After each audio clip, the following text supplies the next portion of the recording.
Hello everyone, and welcome to Totally Based Game Opinions, where I talk about games and have opinions about them. That was very self-explanatory, wasn't it? And today I actually want to revisit Three Kingdoms, like 3 days later, and actually say I retcon everything that I say. Like, people change their opinions, but I think I made that video too quickly without fully registering what the hell I was actually looking at. So I want to give myself a little bit more context. So I played Warhammer 2 for like 1,000 hours or something. Warhammer 3 for like 150 to 200 hours, and then got burned out with settlement building or settlement things. And then Sega Sale, so Three Kingdoms, Medieval 2, Rome 2. Everyone sucks these games dick, especially Rome 2 and Medieval 2. Let's give it a go. There's cheap. So played Three Kingdoms. It was I expected something similar to Warhammer 2 and Warhammer 3, and it was very different. And at the time, my brain was registering like it's different, it's bad shit. Like, and I was like a fucking idiot. And then I played Rome 2, and then I played a bit of Medieval 2. Both games which I will actually give an opinion piece later down the line. But I was like, damn, these games have come far. And then I watched the video because I wasn't going to spend another 50, 60 bucks on Attila. I will eventually, but like not right now. I'm poor. And yeah, I look back at Three Kingdoms. I gave another campaign another couple of hours on normal, and I gave another couple of hours on legendary. So very hard, but you don't get pause and slow down and all that sort of stuff. A lot of the criticisms that I had before say the same, but I see this game in a very different light. And I actually do want to genuinely approach this game with that new light. So I want to say something before I go into this. I'm making this review on the basis of normal and normal. The reason being is that I will say combat is fucking easy. On normal or very hard, it's still fucking easy. Because these games, when it comes to strategy or RTSs or anything like that, trying to make an intelligent AI is hard. And even if you do make an intelligent AI, human beings are very quick to pick up patterns, and they will abuse the living fuck out of the AI. Some people won't. Most people will. Because winning is at the end of the day what you're trying to do. So usually what they'll do is buff up stats, give cheats to AI. I will say this game has done it the best out of the Total War games that I've seen. But it's still annoying. I played legendary difficulty, like legendary on like Warhammer 2 and Warhammer 3. And the biggest thing that I kind of hate about it is that you can have like the weakest, like the AI can have the weakest fucking like melee unit, and you can have the most highest level elite unit, and your elite unit will just lose. So I'm paying like 400 and like, you know, to keep this like unit on the board, and it gets its ass kicked by like a 60 gold like slave unit, which once again the AI doesn't receive any like negative, like doesn't actually pay for it. The game just gives them wanting to build whatever, and then they overtune it or undertune it. Like currently right now Warhammer 3 is undertuned, so like the AI is just super easy like rollover. But like in this game it's actually the most balanced, but it is kind of annoying, and that's the reason why I kind of want to play on normal. And so when I mention combat's piss ass easy, I know some people just bump it up to very hard. I was like, my thing is that I want to play it in a realistic sort of way, because with the vassal system and the diplomacy system, this is actually the best and most fun that I've had with it. And it's actually one of the only systems that I've like witnessed with diplomacy where I actually pay attention to what's going on the map and what the other AIs are doing. When you bumped up the difficulty, it's just a total war campaign. You just have to kill everything inside. Diplomacy goes fucking out the window. You can pay people, but like they want more And like, luckily you don't get penalties, like economic penalties as much. Like your like warriors and like your generals and stuff do want to defect because happiness and everything like that. But it's more that you'll meet someone and then in 2 turns they'll be like, fuck you, just trigger war. And I'm like, I get it.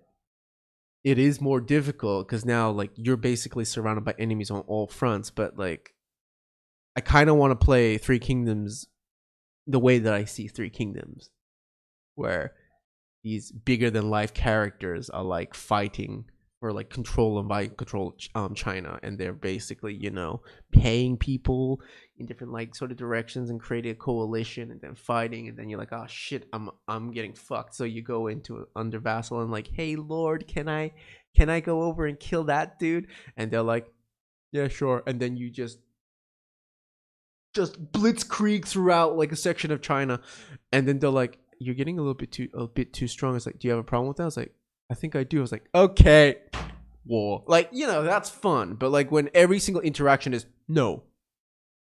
Can we? No. Do you want? No.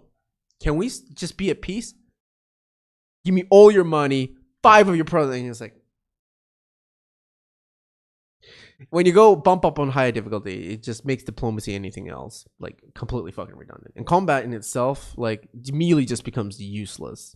It's still piss ass easy because you just use catapults, archers, tanky ass fucking melee with like maybe shields or something to just tank the line, and then just get full cav, go around, fuck up their cav. If you got champions or whatever, and I'll go all of this into more detail later, but like if you have like a general or whatever that's like really strong at dueling, just duel, hold them up, get your cav, ram them into all the archers, make sure that their like thing depletes, and then remove all the range, and then hammer and anvil the melee units. It's done. That tactic will work on all difficulty. You just need to have better reaction speed. That's all. And the only real combat difficulty that I would say from like normal to legendary is that you just gotta be, you can't auto resolve. That's it. That's the only difference, and in my opinion, because you're like, oh yeah, I'll just auto resolve. You'll lose 3 or 4 units. And I'm like, yeah, whatever. Issue on legendary is that the army will like produce like 4 or 5 armies and just run at you, and you're like, okay. So what winds up happening is you have to fight, decimate, fight, decimate, fight, decimate, and you just have to do that. You auto resolve 1, you lose a large chunk of your force. Like if you lose your cavalry, then you're like, well, fuck. You just lose your fighting power, and then they demolish you. And then you have to raise another army. So what winds up happening in a legendary difficulty, it is hard. And if you just want to do total war, kill everyone, I would probably fluctuate playing this game on normal to legendary depending on my mood. And right now, I'm actually enjoying the scenic, like, and enjoying trying to experiment with the different units and stuff. I have no idea what I've actually told about to this point, but functionally what I'm trying to say is that normal and legendary both have their place. But when I say that this game is still piss ass easy, and I say that with love in my heart, playing it on legendary difficulty doesn't change it. It just slows down the pace of the game, and it just forces you to play in a particular type of way. And I kind of, at this age, I kind of want to play with a lot of different variety of methods and approach problems in different ways that I find to be interesting. So I said all that in case eventually I get a couple of views and that one dude in the comment section was like, just playing legendary. That 10-minute whatever rant that I just had was for you, future citizen. Anyways, let's get into it. One, I still agree with the base statement that the map looks bland as fuck. Like, it's a huge map. It's a cool map. South Korea represent. It's a pity that the Korean kingdoms never got to join in. Or Japan. That would have been cool. But whatever.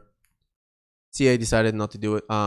Create DLC for this shit, whatever. But like, I turned off the volume of all of this because I realized it was picking up and fucking up with the mic before. But this distinction between regions is basically non-existent. I do not like this, and you get over it, I guess. It's like a minor nitpick at best.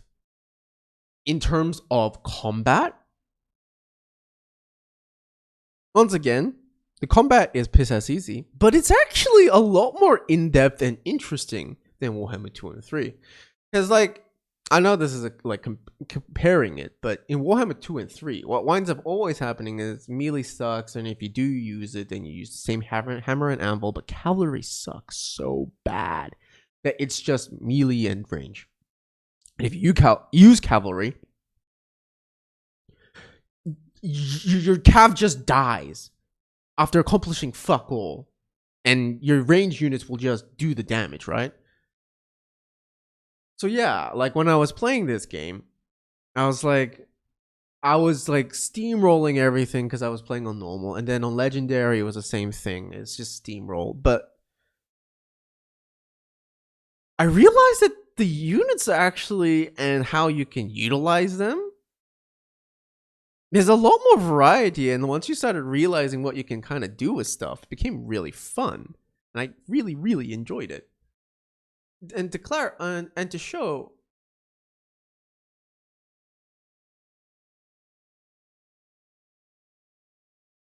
I'll just load something up because I didn't realize this. Multiplayer battle, cool, historic battle. So there's a lot of interesting little game modes. I'll probably go into it in a bit, but like this.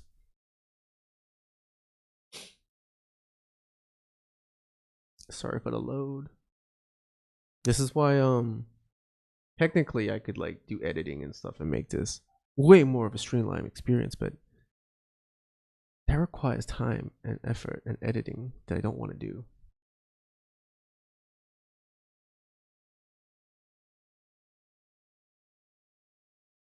Whatever.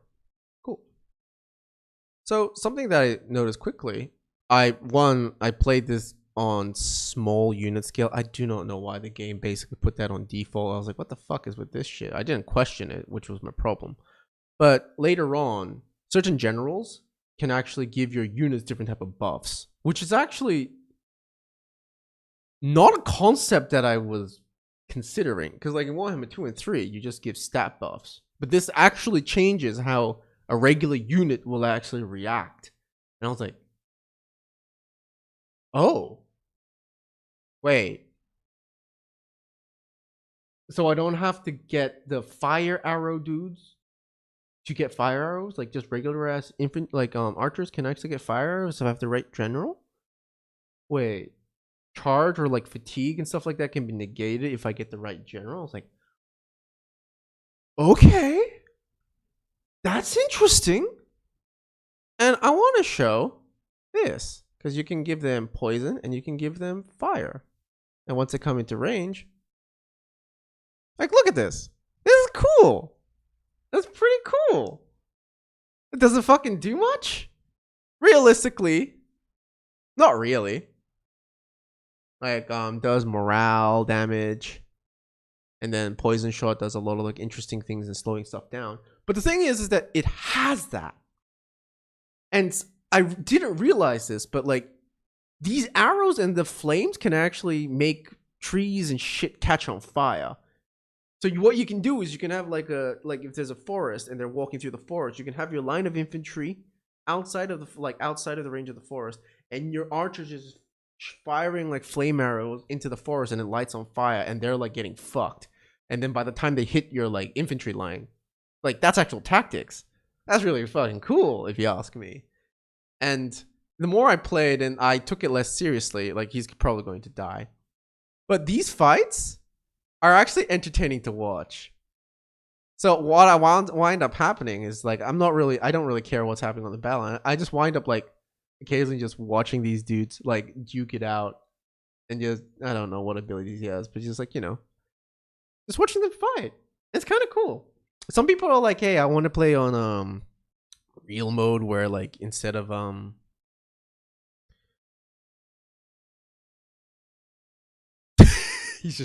I shout at you loud.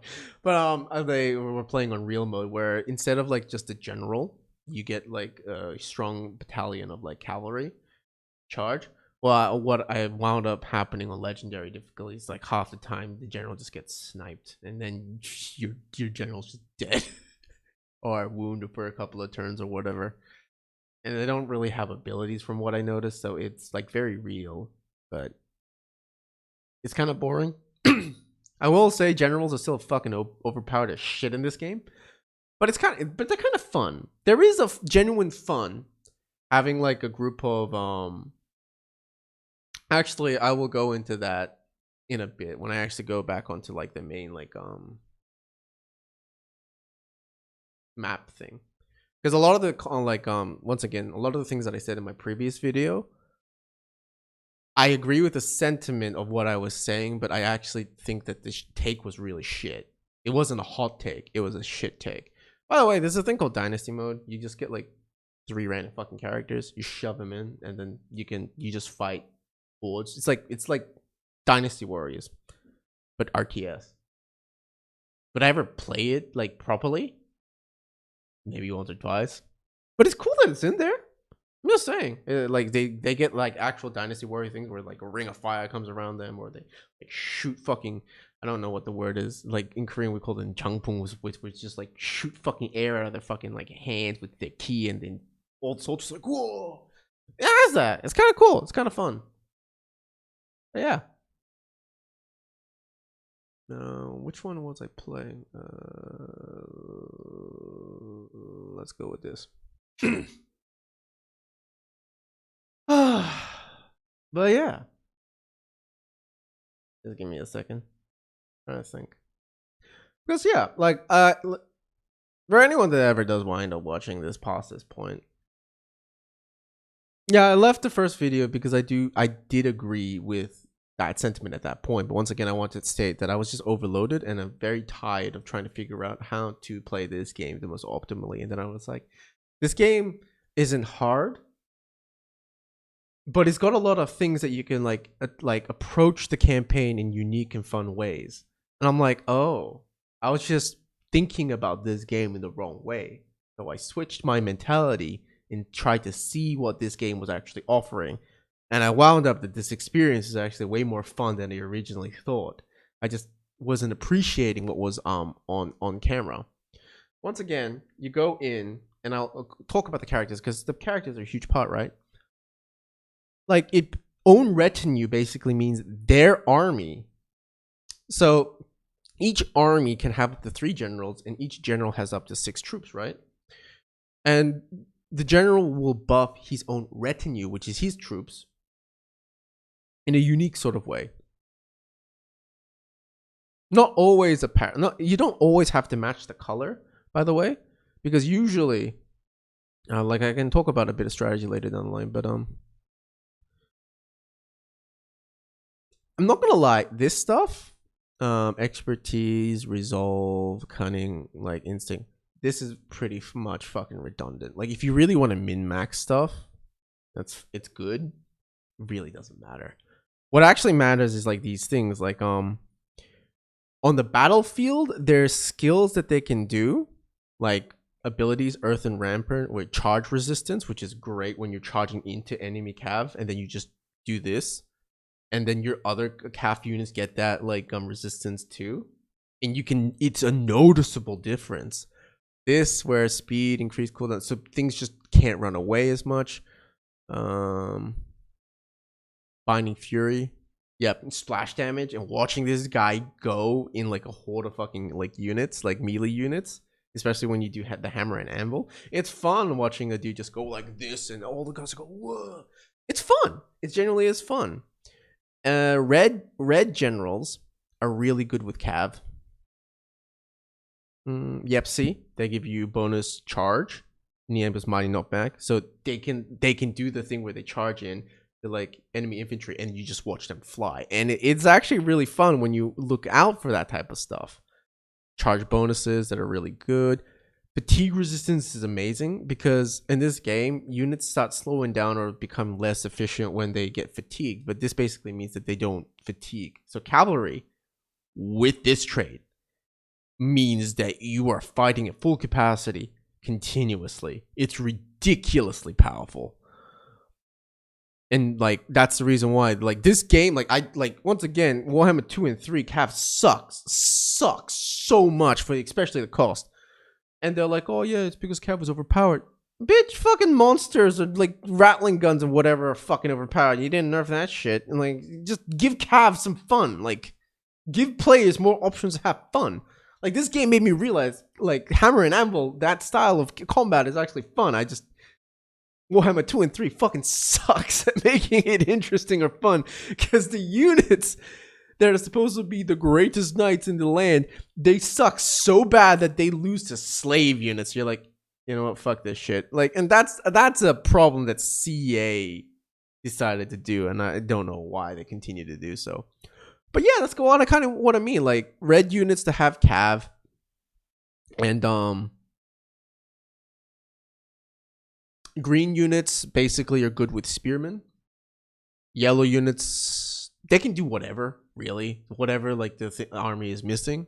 Because honestly, like their ability to give morality, like discipline, encouragement, and more range block chance. So honestly, something that I like that if I see a lot of ranged like units, I'll get a bunch of dudes with anti-missile. So they'll just like have their shields up. This dude has an ability. I don't know where it is. Stonewalk, bulk walk, range block chance, 100%. So he'll just like in an AoE buff up all of the range units to have their shields up, and they just don't take melee damage or like range damage, and you just poof into range, and it's fun. It's really fun. Like at first, I just didn't care because I was just slaughtering shit, and then I played on legendary difficulty, and once again, still slaughtered shit the exact same fucking way. Because you can still basically play legendary and beat the shit out of the AI using crap stacks of like cheap units. But you can do cool stuff. Like these blue dudes are the only ones that are allowed to like summon trebuchets and shit like that.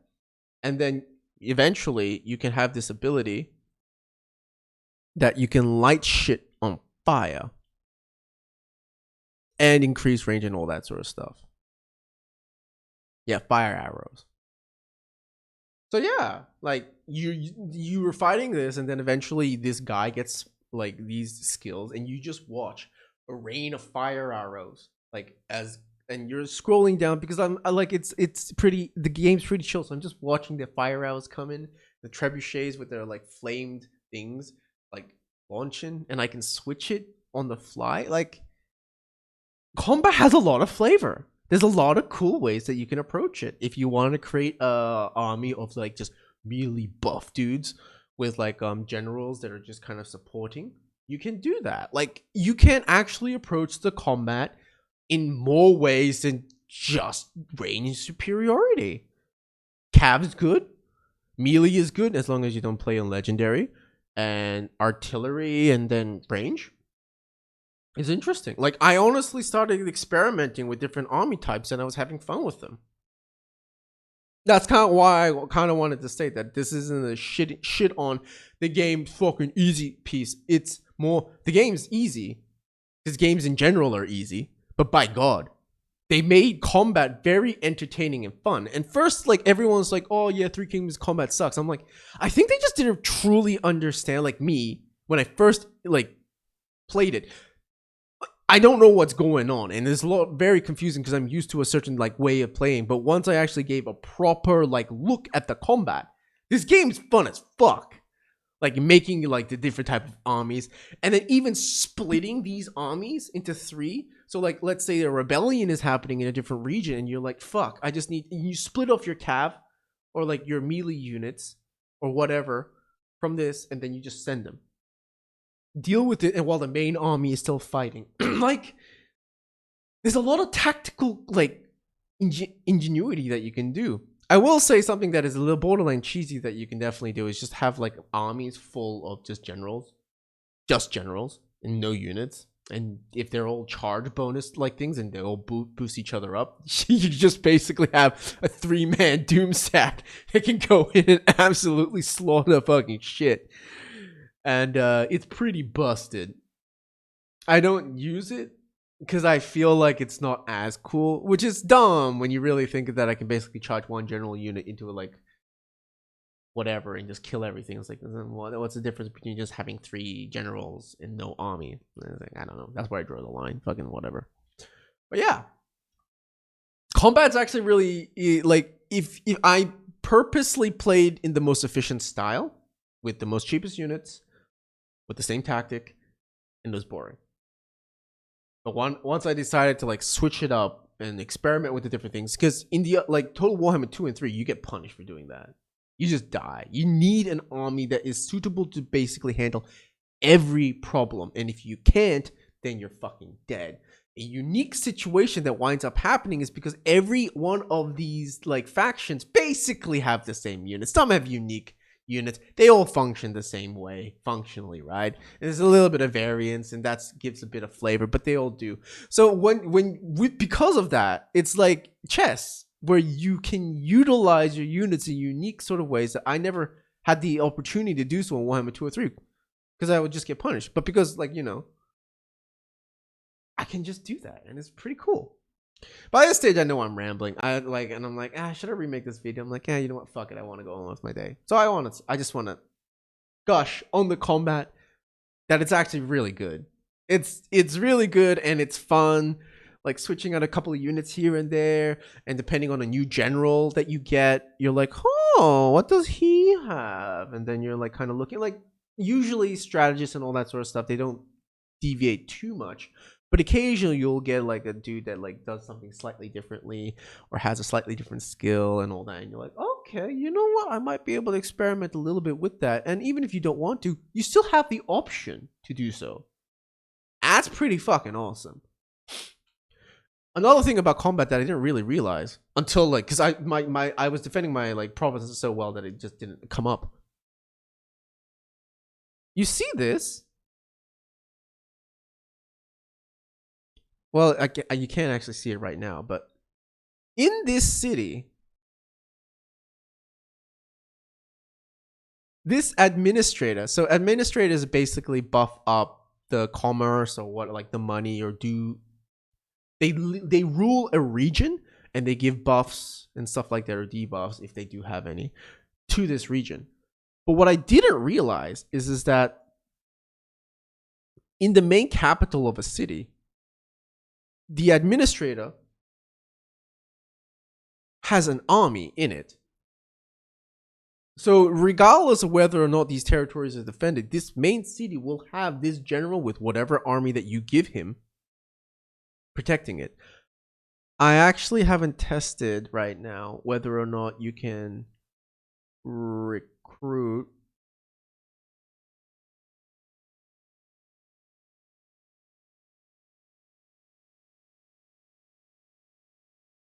I think what you can do is you can recruit. Cool. So he's out. Yep, he's left. And then you recruit. Let's just hypothetically say, I'm just gonna. Cool. It's gonna. What? We're just gonna quickly go. I just want to test this quickly. Should I be doing this in an opinion piece? I fucking don't care. I just hurry up. I just want to check this out, because this is actually really cool, because you can just summon the army, pump in some fucking strong units when you see an army coming, like, you still have to plan it like a turn or two in advance, but like, you know. And then I'm like, yo, cool. Bye-bye.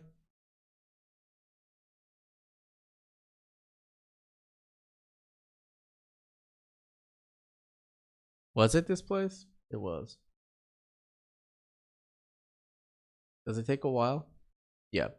So then we wait another turn, and I'm pretty sure that like general will actually be protecting that like city again. That's really cool that you can do that. And I don't think that there's like a upkeep cost for that either. I fucking don't care. No, where are you, Sean? Boom. There you go. Isn't that cool? Like, the fact that you can actually have generals protecting certain regions in this manner is fucking dope. Like, that's a level of like flexibility in a campaign that I didn't think that I could ever have, and it's actually really dope. The fact that we have this here, boggles my mind that we don't have it in Warhammer 2 or 3. Like, I get it, like the engine difficulties and all that, but whatever. And also, there is a genuine joy of like, once I like looked past the like burning out because I was trying to perfectly optimize, like scrolling through and seeing what they have and seeing that faction wide bonus, and then slotting bitches and bros in and seeing all of the bonuses that they are actually giving. It's fun. Because watching like videos of Attila, CA punished players that didn't balance out the mechanics correctly. In this, you just play smarter, get better rewards. There's very little punishment. Like, sure, like a province has corruption, right? Like, this province has a lot of corruption. You just build things that negate corruption, you know? So I can just go down this tree, minus 15 corruption, also adjacent commanderies, which basically means adjacent areas. So you can basically get up to like, you know, minus 40, minus 60, and then corruption, no longer a problem. It's pretty damn good. And like the regions that get bigger and bigger and bigger, like honestly, what I like to do, I've realized, is that this building 100 economy, look at, I'm getting like 5k, and that's pretty a lot, right? You get 100, 200 for a level 2. You just build this in every fucking city that you have. And then depending on like the cities, like if you see like so instead of minor settlements, they'll have like special buildings. These special buildings will have something like unique or different. So this is green. So I'm like, oh, so this should be like a food production. 100 income, cool. And this gives full food production and 10% reserve capacity. I was like, okay, cool. So I'm just going to boost these things up. And then because the green generals give bonuses to peasantry, if I can see him. See, food production, income of all sources, that's good. This one's industry and minus 30 corruption and all that. So yeah, like blue basically means blue general strategists will basically give bonuses to commerce and industry. Purple will give bonuses to industry. I forgot what they do, but I remember purple is just good all around. I'd have to look at him. Sorry, once again, apologies for being rambly, but like I switched between fuck this game and man, this game is awesome. Very quickly. But where is it? Where are you? For commerce, yep. Industry. So they blue does commerce and industry at a pretty high rate. And if you go into administration, yeah, but like it's not a hard rule, but like things can fluctuate. But green basically means for food production and peasantry income. Blue usually means commerce or industry. I think purple also means commerce or industry, and they could do them vice versa. But I think purple also means construction costs can be lessened. So in regions where you really want to build something up, having that purple, everything costs like 15% less from like, you know, a build cost of 2,000 to later down the line, like 12,000, 15% with bonuses like faction wide that you can find in here. Like eventually, it's pretty good. So like I was burning out when I made that video because I was trying to maximize the money so that I could like harvest more like armies, but like everyone was just doing war against me and I was just getting burned out with diplomacy and all that. But when I actually did sit back and think about it, why am I being angry because of more choice? This feels like I was in university and I felt like I was getting punished for not remembering everything. And it's a stupid analogy, I know, but that's kind of how I felt. And then when I was like, wait, I'm playing a fucking game. I'm trying to have fun. I was like, oh, wait, okay. I looked at the problem again. I was like, fuck, this is actually fun. Like, there is a satisfaction in like making a very successful, good province, controlled and protected by a really cool administrator. Like green building, I was like, oh, that's green, cool. I'm gonna make this more green, like peasantry and food focused. And then let's say that there's a different region, like Dong, yeah, where this is red, yeah, but like it has more industry, like a lot of income coming from industry. So I'll make this more of an industry like a region and give a dude that gives like bonuses to industry like that. Like the amount of min maxing that you can do in this game and not actually being that difficult when you actually sit down and just read it, it's pretty big. It's fun. That actually is fun. Like focusing on commerce in different regions, depending on like what sort of income that it does. Like the building component of this is genuinely pretty damn fucking fun. And once you get that ball rolling, I haven't bothered to optimize this at all because this is when I kind of started realizing what you can do. You can get this number high. And then you can stockpile this number. If you do, the AI will come after you hard. But then you just buy out everyone. Just using like high amounts of diplomacy. You're like, hey, I own you now. I still don't like the never, but I guess that works more in the sense that oh fuck, whatever. But you know, it's kind of what I mean. Like you can actually the problem isn't super difficult. And I don't know why I'm emphasizing that much because I think my brain is trying to tell me you play these for like a difficult problem, right? A huge difficult like massive problem. This ain't it. This doesn't give you this brain like twisting like issue or problem, but it gives you a fuck ton of tools to approach it. And that's pretty dope. Honestly, I think this is the most well-designed Total War game. The army, like customization and like finding like, hey, you want to approach it with like a guy that just doesn't die? Or do you want a guy that just generally buffs the units around them, increases morale?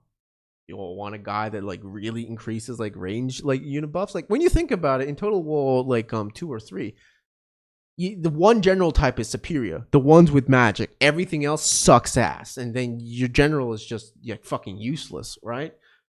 In this, like actually picking different types of generals and then switching them out, and like if you see a huge horde of range, you're like, you know what? You guys are good, but I do kind of want that yellow guy with the shield, for he's like cavalry. Or if you have like a yellow general that doesn't have that, and you're like, well, we have to fight. Well, how about we switch out these units quickly and have them like have shields and stuff so that they can have like the shields up as they're charging towards. Like each of these colors don't have them like a metric ton of like customization or everything, but it gives enough. Like plus 25 melee damage for all shock out. Like look, like red, you want to do more damage with your cav, go for it. Like there's options. I still think that this tech tree, although beautiful, is really fucking stupid. But like, yeah, when you play a game like this for hours, I guess reading text and stuff like that becomes part of the fun in itself. So I got nothing to it. And you do, I don't, one thing I really still don't like is the fact that these units are unlocked behind like this tech tree aspect. That's something I really do not like. Because half the time I'm always just going to still try to make money as much as possible, and like spending like 10 20 turns so that I gain this ability. Like that's what I kind of like my criticism before when I said you just have peasant units and you just beat every fucking like thing and you just win the game. That comment still stands, and once again you can approach it differently. You can like, you know what, fuck the comedy a bit, and I'm going to focus a little bit more on military and having fun with my military and different types of military. Like the game does give you that option. I would probably mod this game so I can just have access to all the military units based off like a building or something like that, or like attached to something to give it a little bit more variety. But yeah. And Warhammer 2 and 3, near the end they'll have the end game scenarios where all the armies charge, or like Chaos Warriors and stuff. It's boring. It really is. Like they just make more armies, and you're like, cool. I just have to leave like an army or two of Doomstacks and just handle it. Once it's handled, fucking move out, and then the game gets monotonous. And I honestly didn't think much of it, but this system where you go gradually up to become king and then emperor, it's like Shogun 2 from what I like remember, where the factions are just like, oh fuck, this the AI, like the player is getting too strong. We should do a coalition, join forces, and try to fuck this dude up. And it doesn't become a slog because you just literally go to the main place, like their main city, fucking destroy it, and you win. So it does actually feel like you're a general trying to unify China. Is it the greatest thing ever? Hell fucking no. But like when you compare it to the other options that the Total War games seem to have, and the late game problem that they're trying to solve is basically just send more army. This at least has some flavor text and is actually relatively interesting to experiment with. So yeah, combat is pretty easy, but you can approach it in a lot of different ways, and they're fun. Actually, big thing. This game is optimized as fuck. Warhammer 3 crashes my PC all the time. Warhammer 2 crashes my PC all the time. I have not received a single crash by playing this, ever. I can even have, like, the OBS recording me while I'm doing this. That's insane. This game is hella optimized. Unit controls are actually very smooth. That's why I, like, use cavalry now. Like in this game, because I experimented with it, because units actually react to what I want. And when you go higher and higher in like unit count, sure, they're a little bit more sluggish, but they still react kind of like how I think an army would. Like this game is actually really fucking great. And all the people that like shit on it and stuff like that, including myself 3 days ago, fucking high. This game is awesome. In the storylines, I will say it's still like whatever. After a boat, you skip it, but the fact that you have a general being like, hey, like, they just the fact that they do a bit of shit talk and then they duel, it's kind of fun still. And I like that it exists in the game. So, oh yeah, and the spy system still sucks, but like, whatever. Like, I ain't defending that. This is just fucking dumb. Oh yeah, and armies liking each other, and then I read about this. Apparently, it basically means there's a small chance that the like administrator is going to defect. It's just random RNG. I think it's kind of redundant and dumb. It's flavor, I guess. What winds up happening if you just read at all, you're like, oh, they hate each other. Don't put an army with them together. That's it. It's pretty redundant because you're like, oh, I want a strategist. Oh, he hates him. Just find a strategist that doesn't hate him. It's once you get the economy rolling, it's not that hard to just find the perfect guy. And satisfaction is actually really easy to maintain. Even though legendary, like, it's like -10 happiness, it's fucking easy. Just give them more shit, like more toys to play with, and they're good. And if you see, oh, they have ambition, yep, you can fucking fuck off. It's just, it's pretty easy. But yeah, I like this game. I think it's my favorite Total War game. And after this, I probably am going to play a different campaign with a different character, because I played Leo. I haven't become Emperor yet, but I played that campaign like 4 or 5 times to kind of ease myself into the experience. And I'm kind of interested. Like, yeah, you can play in different areas where different characters come into play. And I am kind of curious what it's like to play Lubu. Because this dude is like fun as fuck to play and verse in like Dynasty Warriors. And that's another thing. This game basically plays like Dynasty Warriors Total War. And a lot of people don't like it because I like want my history. I'm like, eh. Like I really did try this. It's boring. The game was made for this. You can play it, but your general just dies randomly on a charge, and you're like, okay. And it just slows. It kind of makes the game slowish and buggish. And if that's what you like, cool. But this is where the fun's at. So yeah. So this is my retcon of what I said previously, and this is more to like if you did watch the first one and you watched this, I hopefully what I said made some amount of sense. But yeah, this game's fun, and I like the fact that you can approach a lot of these problems and that you can like customize like how you view like combat and like diplomacy and all these sort of things. And it's a fun game. I genuinely do think that currently, from what I have played of 5 or 6 like Total War games, this is the best well-rounded Total Wars experience, hands down, easily. I still do want more unit variety and all that, but like this game is just so good for what it is that by that stage I do feel like it's a nitpick. Do I want like Korea to have turtle ships or like something like Hwachas or all that sort of stuff and like different unit different things to have more unique things? Yeah, but I don't think it would actually change much. So yeah, I basically talked for like 45 minutes, retconning everything that I said before. But yeah, hope you guys enjoyed. Bye.